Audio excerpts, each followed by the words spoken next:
The beauty was it was a sale for some things, and one-of-a-kinds were discounted just a little bit. So they want those one-of-a-kinds. Yep. They don't want just your standard collections. You're listening to Thrive by Design, business, marketing, and lifestyle strategies for your jewelry brand to flourish and thrive. Let's get started. Welcome to the Thrive by Design podcast, episode 121. It's Tracy Matthews here, your host today, and the Chief Visionary Officer over at Flourish and Thrive Academy. And, I'm traveling around the world all the time, and I happen to be recording this episode in Chicago, Illinois. I've been here for the Chicago Responsibility Conference all weekend. And I asked my friend Lisa Lehman to join me for the show today because Lisa is a brilliant jewelry designer. She's super talented. She's been in our mastermind program for this last year, and she's joining us next year for our SOS program, which I'm really excited about. And Lisa lives close to Chicago, so I said, hey, I have an extra day here. Do you want to come play? And by the way, will you tell us a story about how you had a $7,000 Facebook live sale? You guys, what I'm about to share with you is really incredible. I usually do these intros and outros separately, but Lisa's sitting right here. So welcome to the show, Lisa. Hey, Tracy, nice to be here. Well, it's awesome to have you here. You have an amazing jewelry brand that's been around for a while, Studio Art. And I remember, we were just talking one day, and then all of a sudden, actually, I think we were in our mastermind meeting when this was the first time I heard about this. And you said, oh yeah, well, I had a $7,000 Facebook Live trunk show. And I was like, what? Like, why haven't I heard about this before? And what did you do? And so I asked her impromptu to come on stage at our live event to share in a very concise version about what she did. And she's been so generous that she's going to share the step-by-step of what she did to have a $7,000 Facebook Live sale. And if I'm remembering correctly, you were doing this to get rid of one-of-a-kinds and extra inventory. Yes, to introduce mostly one-of-a-kinds, get them out of stock, and get rid of all the extra stuff that's been sitting around. I think we all need to do that with our brands, Amen. Right? Totally.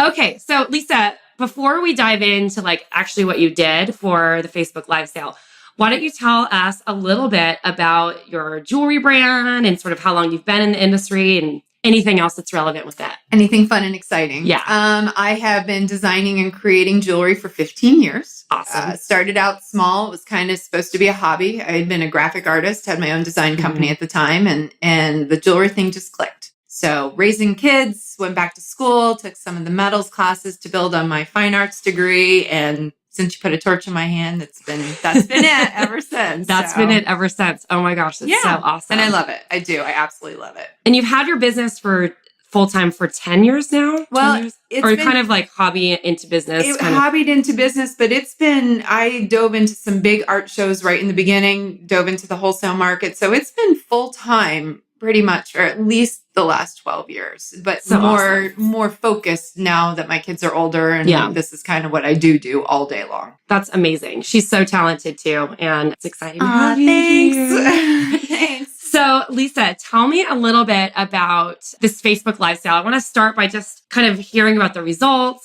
how long you did it, what was the thought process behind it, and then we're going to dial into some details. Okay. I think the reason the Facebook thing kind of stood out as an option for me is because I built my business on social media. Mm-hmm. That's where I really started. It was, way back when Twitter was still fun and all of that. And so I have a lot of people in that format, in the social media format, and especially on Facebook. That's just kind of where they live and hang out. So, and as anybody knows who has a business page there, it's kind of harder to get the traffic. It's kind of harder to keep the traffic. So I noticed that events kind of tend to stick a little bit. Yeah. So I know I have people from all over the world that buy my jewelry. So I thought, well, what's the one place they all come together? It's on Facebook. Yes.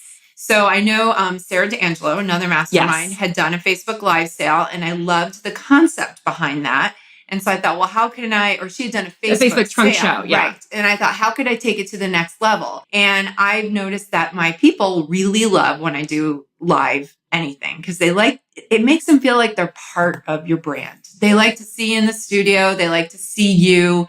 And it was just a fun way. So I started talking about it probably a month before the show, started talking about it in Facebook, sent it out to my newsletter. And the response was really great. So I really didn't know what I was doing. You're just trying it.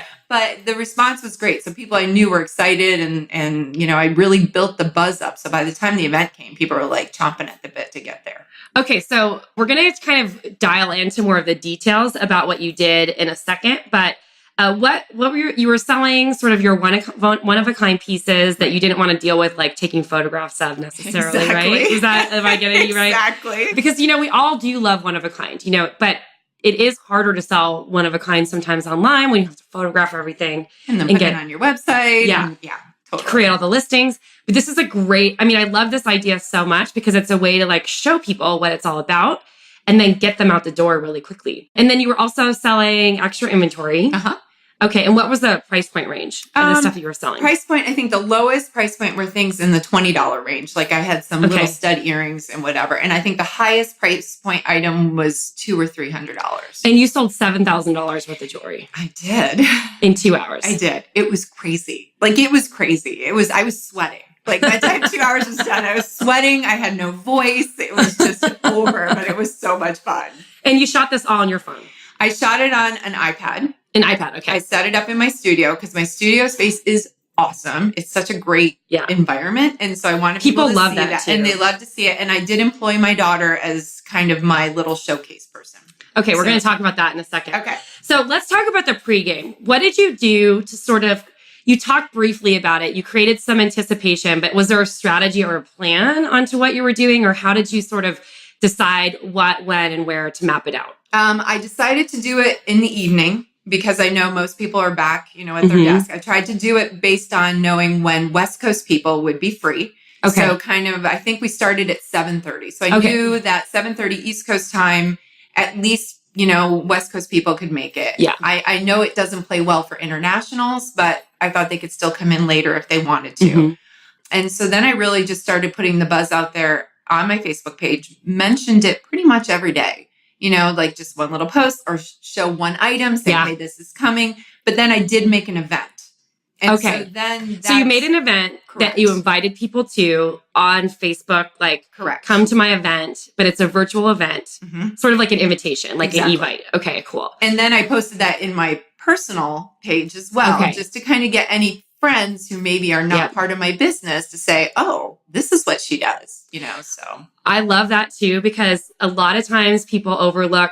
So I hear all the time, like, I want to start selling beyond friends and family, but we also don't want to forget the fact that our friends and family are sometimes the people who bring their friends. Absolutely. They still buy a lot of times. They spend a lot of money. I mean, my friends and family have been like a huge source of referral for me and continue to be like to this day. So yeah, don't forget about your friends and family. Make sure that you post it on your personal Facebook in addition to your business page, because sometimes people might start to see it more. Yeah. But I think one thing that could be really important is to drive people to that invitation on your business page from the personal instead of just like creating a separate invitation. Would you agree? It would. And I think, for me, once I had the event established, I didn't feel bad like inundating the event with photos and things because they already signed up for that. Unlike putting it on your personal page all the time or putting it on your business page. Now you have an event that you're inviting them to fairly often, but in that event itself, you could keep posting and talking about it and get them more excited. So when you were posting every day on your page, were you posting separate posts on your page to create anticipation or was it just in the event? I did both. I would post in the event every day. If not once, maybe twice. And then on my business page, I would post what I normally post, but then say, hey, don't forget this Facebook Live event is happening in 2 weeks or in 1 week or in 3 days or Okay, awesome. So it was like the countdown is on. It was. The countdown is on. Make the countdown. And so one of the things that I really love what Lisa did is she was teasing what was going to be available. So people were already excited about the items that were going to be shown. And what I feel like this does, especially if they're only one of a kinds, it creates this space for people to come and show up and be like, oh my gosh, I want that piece. Like I have to get there for that and be the first one. I love it. Yeah. Okay. So let's talk about your email strategy. Did you email for this? Yes, I absolutely did. I emailed my list probably a month out and told them the event was coming. And then in all my subsequent emails, I mentioned it. Don't forget, tagged it onto the bottom. So it wasn't like I was constantly nagging them because I wanted them to get the gist of just a regular newsletter item, but it was always there. So it was always there. Okay, cool. So You sent out a few, some were attached to the newsletter and some were separate emails just for the event. Okay. And how many did you send? I would say there was probably 4 or 5.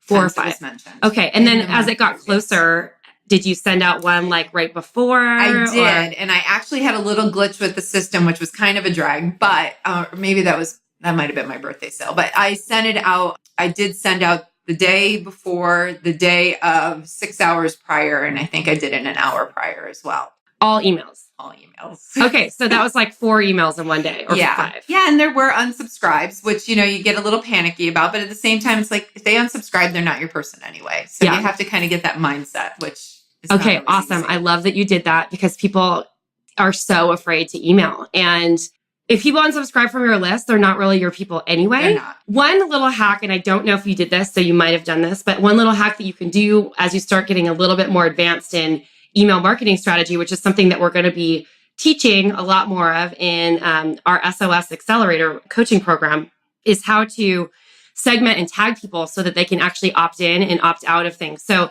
maybe they still want to stay on your list, but they're not interested in the sale. Right. Or they are interested in the sale and they want to make sure that they're opted in for everything. So there's different strategies that you can do to start segmenting people. But I'm glad that you emailed so much because I think it's really important. And I actually think that it really probably helped the success of your sale significantly. I think so, because I think as much as you want to think they're going to see it on Facebook, they just might not. So, but they will see an email. And if you don't, if you are fairly consistent, but you're not emailing, normally 2 or 3 times a day, they're going to pay attention. They know something's coming up. Exactly. So we're up to like a couple hours, the sale's starting. How did you map out like how you were going to show people the product and how did that work? So you shot it on your iPad in your studio. Shot on my iPad. About a week prior, I started pulling things that I wanted to sell. So I had trays set out, earrings, necklaces, bracelets, rings, and then one of a kind. So I knew exactly what pieces were going to sell. So you weren't like scrambling it. There was no scrambling. Everything was laid out and I knew it. And then the OCD anal retention person in me put it all in a spreadsheet. Okay, amazing. So that's good. So you had it all organized. I had the spreadsheet. I knew how much the item was. I knew how much it was going to be discounted, if it was going to be discounted. And then, how many I had available, if there was 1 or if there was 2, or if I was going to, I threw in a couple like really super discounts in there. So it was all very itemized and listed out. Okay. So did you have like style numbers for those things or was it? I did have how'd you record that? The normal number that's, it's not their UPC code or whatever. Yeah. Like a SKU, whatever. There you go. Their code, that was it. Now, one thing I did learn in that is I would hold up that number while the piece was being shown, while on an iPad it's backwards. Oh, yeah. So next time I would write them backwards or figure something out or put them on vellum and hold it backwards or something. But really it was minor in the great scheme. So. Okay, cool. And so then you would have your daughter model the pieces. So I had my daughter. She said she had 2 hours. So I knew we had to get in and get out in 2 hours. She have like a friend's party or something? Yeah, she's 18. She's like, I will do this for 2 hours, Mom. To do. So she said, well, what do you want me to do? And I said, be yourself. I'm like, just have fun with it. So she literally, I would show the piece. I would describe the piece. She would put it on, walk up to the iPad, kind of model it, do whatever, display it, show how it clasps, hold it up, and then we would move on. Okay, so when you're describing it, what would you say? Let's pick a piece that you have. Well, think about how if you're going to write a listing for a piece, everything you would say, but then think of all the things you wish you could say, but you can't type it all out. So, I would say if it was a ring, this fits really beautifully. I love to wear it on my index finger. It's a better fit for that. The stone really glows like that. You could see it better. Or the necklace clasps on this side and it hangs right here. And, look at the detail on the back. All the things you probably don't have enough words to write in a listing. That's what I talked about. And I have no problem finding words. So I was all about the words. I could just fill in the spaces. Oh my gosh, that's awesome. Okay, cool. And so she modeled it. She was hamming it up, making it really fun. Okay. So it becomes a fun event. Were you encouraging people to have wine and stuff while they were? Yes, of course. And I would have done so myself, but I knew I would have lost track of where I was and probably given things away. So I waited till post show for me. But yeah, it was fun. People were talking to each other as they were commenting on the different items. And it was really cool. So how would someone actually buy an item? Were you like posting it in the comments below the Facebook Live video, or how did that work? And that was one of the things that I took tips from your other podcast on that, from Sarah. I had very much outlined and pinned to post to the top of the event. Like, this is how it happens. The item's going to come up.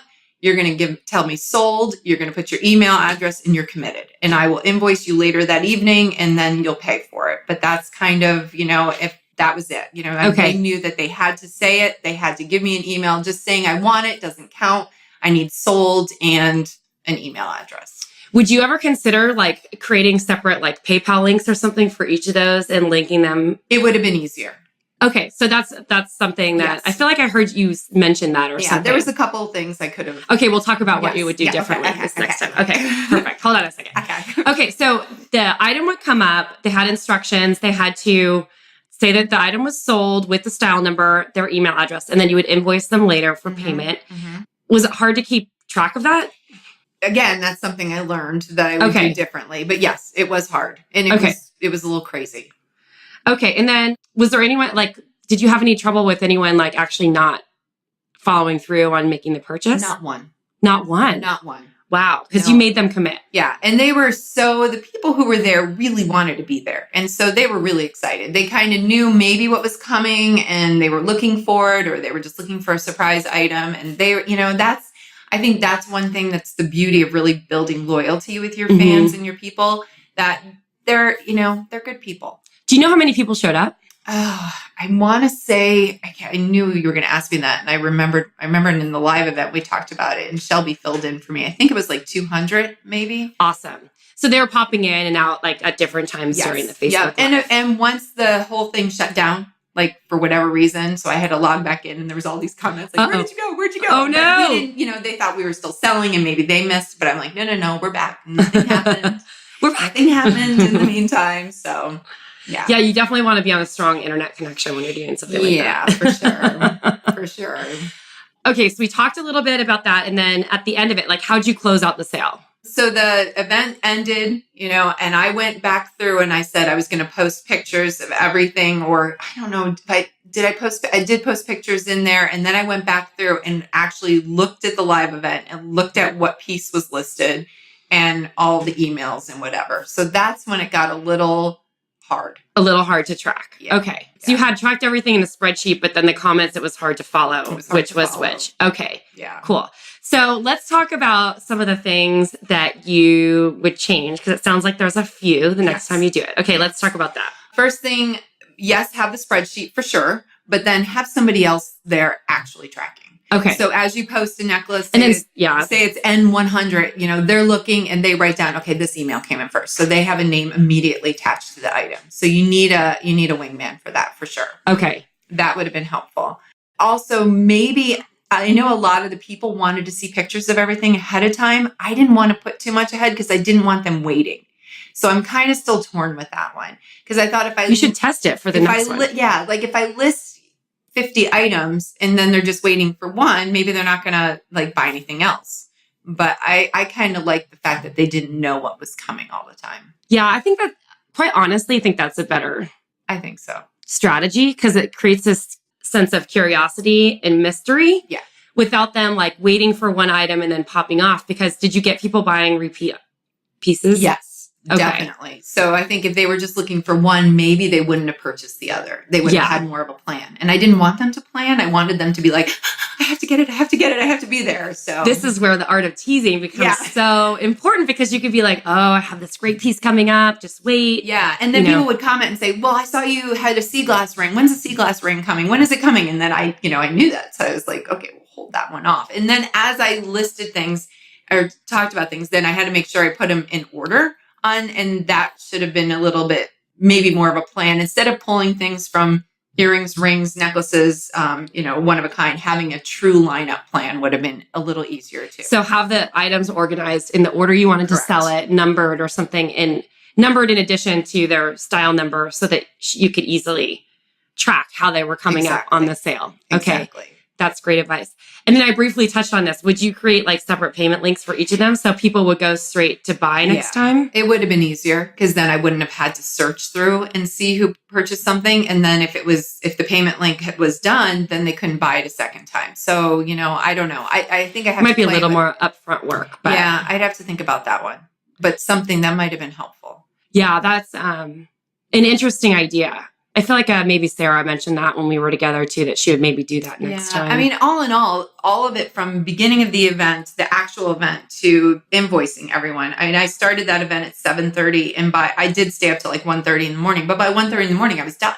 Like everything was sold, invoiced. And then everyone paid. Not one person fell out. No, I mean, some I had to remind a couple days, but nobody fell out. I did end up selling multiples of things that I really only intended on sending one. But if they were in stock, I was like, okay, fine. It doesn't hurt me to do it at that point. So yeah. That's awesome.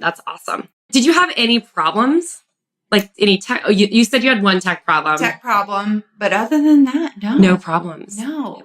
So when you do it again, because I feel like this is going to be, so you sold $7,000, 2 hours. Amazing. And I didn't know that until 1:30 in the morning when I finished invoicing. I'm like, holy crap, that was a lot of jewelry. That's so great. I feel like this is something that could be part of everyone's strategy. Absolutely. Like once a quarter, once a month, you could start making it into something bigger. I feel like this is a really great strategy to sell online. If you were doing different collections each time, great way to launch a new collection. Anything limited edition. It doesn't, I think there was the beauty was it was a sale for some things and, one of a kinds were discounted just a little bit. So they felt like it, but I don't think you have to have a discount. I think just the scarcity of like, this is the only one like this. That's it.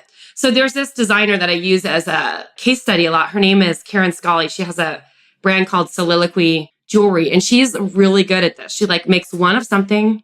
It once it's gone, and people are clamoring over it when it's released. And this is why I love that you did this, because creating that sense of scarcity, especially for people who do one of a kind, getting a lot of people there at once. And you do reproducible, but you also do And then once you have your people, they want those one of a kinds. Yep. They don't want just your standard collection. So super fun. Oh my gosh, this was so great. I'm so excited that you share this with us. So when are you going to do your next one? I'm going to do one in November, and I'm debating now if I do it over the weekend of Thanksgiving. Just for Black Friday. For my Black Friday thing, kind of maybe get people even Thanksgiving night while they're doing their sale flyers, or maybe just on Saturday. I don't know. So I'm playing around with timing, trying to figure out what's best right now. And would you do anything different with the way you emailed or promoted in advance? Okay. Same. Okay, awesome. Same. Did you do any sort of follow-up email after? I did. I went in the group that night and thanked them all there. And then the next morning I did a live in the event just to say, thank you so much. It was so great to have you in my studio and blah, blah, blah, blah, blah. So one other thing, you hosted this on your Facebook page or in a Facebook group? It was a Facebook event.